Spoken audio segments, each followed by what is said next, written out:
Welcome back to my channel Santoshi classes. मैं संतोषी स्वागत करती हूँ आपका आपके अपने यूट्यूब चैनल संतोषी क्लासेस में। आज का हमारा जो वीडियो है ये उन लोगों के लिए है जिनको इंग्लिश बिल्कुल भी नहीं आती। जिनको इंग्लिश आती है वो मेरा वीडियो स्किप कर सकते हैं और उसके बाद से मेरे चैनल पे जाके मेरे बाकी की वीडियोस को देख सकते हैं। मेरे चैनल पे बहुत तरह की वीडियोस होते हैं, ट्रांसलेशन से रिलेटेड, बुक रीडिंग, और उसके बाद से मैं पैराग्राफ रीडिंग भी करवाती हूँ जिसमें वर्ड टू वर्ड मैं हिंदी का ट्रांसलेशन भी करती हूँ और उसके बाद से मैं वर्ड टू वर्ड प्रोनाउंसिएशन भी बताती हूँ। तो आप लोग जिसको इंग्लिश आती है वो लोग उस वीडियो को जाके देख सकते हैं। बाकी ये वीडियो उन लोगों के लिए जिनको इंग्लिश बिल्कुल A to Z ABCD कुछ भी नहीं आती, वो बेसिक से शुरू करना चाहते हैं, तो वो लोग इस वीडियो को बिल्कुल स्किप ना करें, शुरू से लेके एंड तक देखें, तब जाके उनको कुछ बात समझ में आएगी। तो देखिए आज का हमारा जो टॉपिक है वो है इंग्लिश बेसिक नॉलेज। मैंने पार्ट भी लिखा हुआ है, पार्ट 1। अब हम लोग क्या करने वाले कि एक सीरीज स्टार्ट करने वाले हैं, उसमें पार्ट 1 पार्ट 2 करके ऐसे मैं थोड़ा थोड़ा वीडियो लेके आऊंगी ताकि आप लोगों को कंफ्यूजन ना हो और आप लोग ऐसा करके धीरे धीरे थोड़ा थोड़ा चीज सीखते जाए। एक बार में ज्यादा चीज बताने के बाद क्या होता है कि एक बार में आदमी को समझ में नहीं आती, इसीलिए हम लोग पार्ट वाइज बातों को समझेंगे, थोड़ा थोड़ा समझेंगे, बातों को एकदम बेसिक से समझेंगे ताकि कोई भी कंफ्यूजन आप लोग के मन में ना हो और मैं आप लोग को बहुत ही अच्छी तरह से समझाने वाली हूँ। तो चलिए वीडियो को स्टार्ट करते हैं। तो इंग्लिश बेसिक नॉलेज की आज के इस वीडियो में हम लोग जानने वाले हैं सबसे पहले अल्फाबेट के बारे में। मैंने अक्सर किसी के मुंह से सुना है, अगर हम किसी से पूछेंगे कि अल्फाबेट कितने होते हैं तो लोग कहते हैं कि अल्फाबेट 26 होते हैं, 26, लेकिन ये गलत है। अल्फाबेट सिर्फ एक होता है, क्योंकि अल्फाबेट का मतलब होता है वर्णमाला। वर्ण नहीं होता है, वर्णमाला होता है।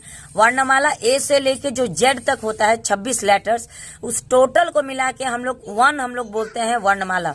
आप लोग एक ऐसा एग्जांपल भी समझ लीजिए कि एक बॉक्स है जिसका नाम है अल्फाबेट। उस बॉक्स के अंदर हमारे पास 26 लेटर्स है, 26 लेटर्स है जो कि ए से लेके जेड तक के लेटर्स है।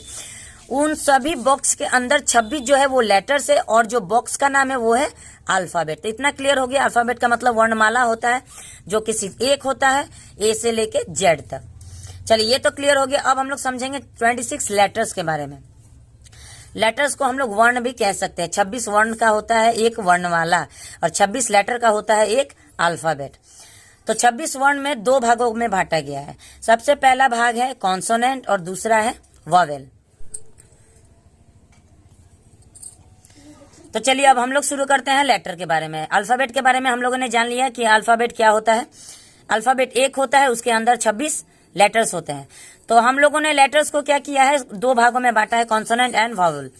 कॉन्सोनेंट मैंने लिखा भी है, इसका प्रोनाउंसिएशन कॉन्सोनेंट लिखा हुआ है। इसको हम लोग कैसे कॉन्सोनेंट पढ़ेंगे, इसका हिंदी होता है व्यंजन। जो हिंदी में होता है ना कि अ से लेके अह तक को हम लोग स्वर वर्ण कहते हैं और क से लेके ज्ञ तक को हम लोग व्यंजन वर्ण कहते हैं।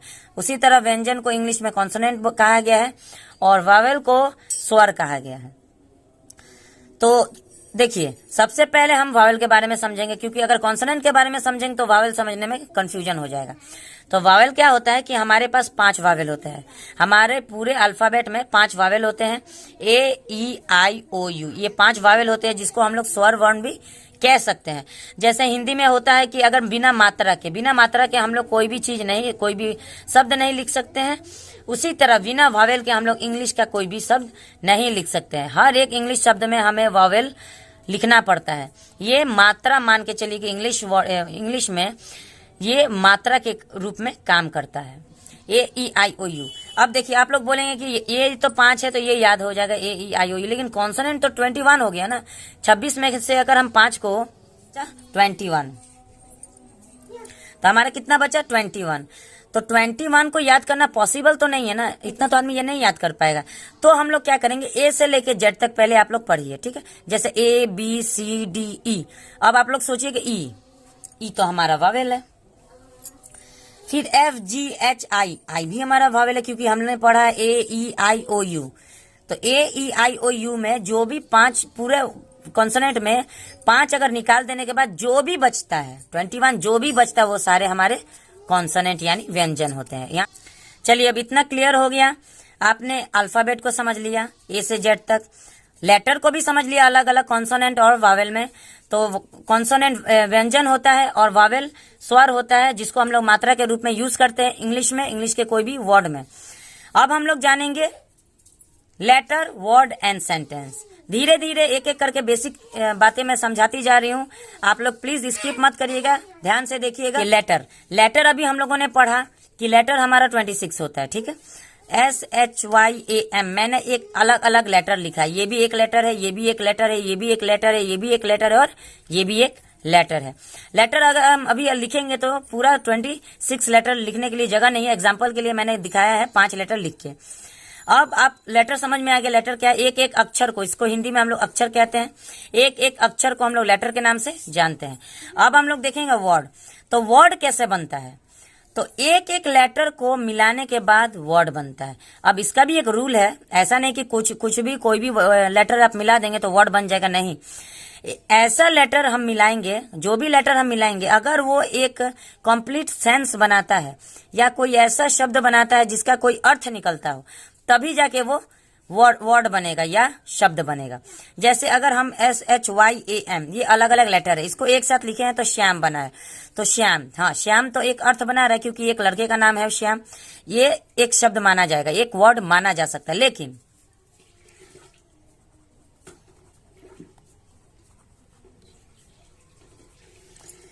लेकिन अगर हम यहाँ पे इसी को उल्टा सीधा करके लिखे MYSHA, माइशा, तो ये क्या है, ये कोई शब्द नहीं बनाता, इसका कोई सेंस नहीं है, ये किसी भी रूप में कोई शब्द नहीं बनाता है, तो इसको हम लोग शब्द नहीं मानेंगे। इसीलिए इसका ये नियम बनता है कि किसी भी अक्षर को, किसी भी लेटर को इस रूप में हम लोग सजाएंगे जिस रूप में उसका कोई अर्थ बनता हो, तब जाके वो उसको शब्द या वर्ड कहा जाता है। ये तो हो गया लेटर और वर्ड के बारे में। अब चलते हैं सेंटेंस के बारे में। तो सेंटेंस को हम लोग हिंदी में वाक्य कहते हैं। सेंटेंस क्या होता है कि अलग अलग वर्ड को मिला के हम एक सेंटेंस बनाते हैं। जैसे श्याम एक वर्ड है, एक ये सेंस बना रहा है। इज, इसको क्रिया कहते हैं, इंग्लिश में वर्ब कहते हैं। ए को आर्टिकल कहा जाता है। बॉय भी एक वर्ड है। तो ये सब मिला के हमारा एक सेंटेंस बन जाता है। तो अलग अलग लेटर को मिला के वर्ड बना, अलग अलग वर्ड को मिला के एक सेंटेंस या वाक्य बनता है। चलिए यहाँ तक क्लियर है। अब आगे पढ़ते हैं। अब देखिए बेसिक चार्ट में मैंने 3 भाग में बेसिक चार्ट को डिवाइड किया है। पहला है सब्जेक्ट। किसी भी सेंटेंस को बनाने के लिए 3 चीज का यूज होता है। जैसे आप लोगों को पता होगा कि subject plus verb plus object, लेकिन इसमें और भी चीज लगता है, वर्ब का फॉर्म भी लगता है। तो देखिए सबसे आसान रूप में, सबसे आसान अगर कोई आप चीज बनाएंगे, सेंटेंस बनाएंगे, तो वो इस 3 चीज से बिना ऑब्जेक्ट का भी सेंटेंस बन सकता है। तो उसके लिए सबसे पहले सब्जेक्ट बहुत जरूरी है, बहुत इंपॉर्टेंट है। सब्जेक्ट क्या है? सब्जेक्ट होता है कर्ता, यानी कि जो भी कोई काम कर रहा हो किसी भी वाक्य में। ऐसा तो नहीं होता ना कि कोई वाक्य है और ऐसा ही कुछ भी मर्जी करे बक देगा, नहीं। वो वाक्य एक सेंस बनाता है, एक उसका अर्थ बनाता है। जैसे मैंने अभी कहा कि मैं खाना खाऊंगी, तो यहाँ पे क्या होगा? आई। मैं का मतलब होगा आई, यानी कि मैं काम कर रही हूँ, तो सब्जेक्ट मैं हूं ना, तो यहाँ पे मेरा सब्जेक्ट लगेगा आई। यू का मतलब होता है तुम्हारा। जब मैं किसी दूसरे व्यक्ति के बारे में बात करूंगी तो यहाँ पे यू लगेगा। और जब एक से ज्यादा लोगों के बारे में बात होगा तो हमारा होता है, जिसको हम लोग वी बोलते हैं। ही और शी, इसको हम लोग ही को लगाते हैं हम लोग किसी पुल्लिंग के लिए, यानी किसी लड़के के बात के लिए। शी लगाते हैं स्त्रीलिंग के लिए, यानी कि किसी लड़की के बात के लिए। उसके बाद नेम, ये सब मिला के सब्जेक्ट बनता है। किसी के नाम के साथ भी कोई बात, जैसे राम एक अच्छा लड़का है, तो राम ना तो आई है, ना यू है, ना वी है, ना ही है, ना शी है, नाम। राम एक नेम है, एक नाम है। तो जहां पे भी कोई नाम रहेगा वो भी हम लोग का सब्जेक्ट के अंडर में आता है। उसके बाद हम लोग का आता है हेल्पिंग वर्ब। हेल्पिंग वर्ब में is, am, are, was, were, will, have, has, ये सब हेल्पिंग वर्ब होता है।